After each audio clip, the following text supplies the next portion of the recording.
Bonjour, nous sommes le 14 mars et je suis devant l'ESOC, l'European Space Operations Center, le centre de contrôle des sondes et satellites de l'Agence spatiale européenne à Darmstadt en Allemagne. Vous voyez le bâtiment principal derrière moi.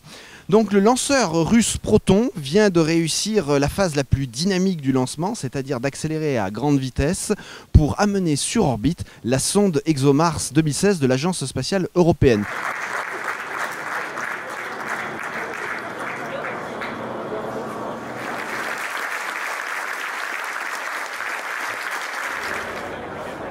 Sonde qui n'est pas seule, elle est toujours accrochée à un étage propulsif supérieur appelé Brise M. Que se passe-t-il maintenant que cette phase du lancement a réussi? En fait, l'étage Brise M et la sonde ExoMars 2016 forment un satellite qui tourne autour de la Terre. Évidemment, ce n'est pas suffisant pour aller vers Mars.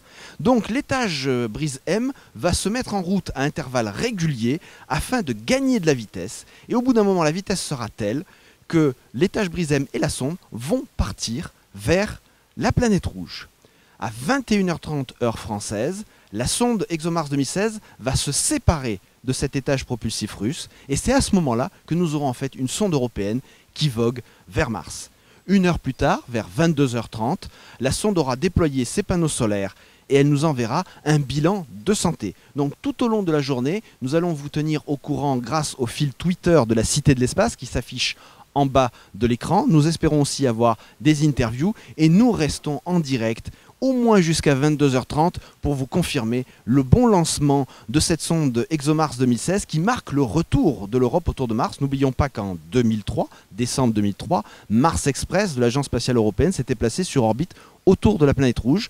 Là, c'est un retour avec une sonde beaucoup plus grande. Il y a un atterrisseur qui est porté par cette sonde qui s'appelle Schiaparelli. Je rappelle que l'industriel principal est Thales Alenia Space qui a dirigé et coordonné le travail de plusieurs sous-traitants à travers l'Europe. Donc l'Europe retourne sur Mars pour une mission qui a pour but de détecter s'il y a eu ou s'il y a encore de la vie sur la planète rouge.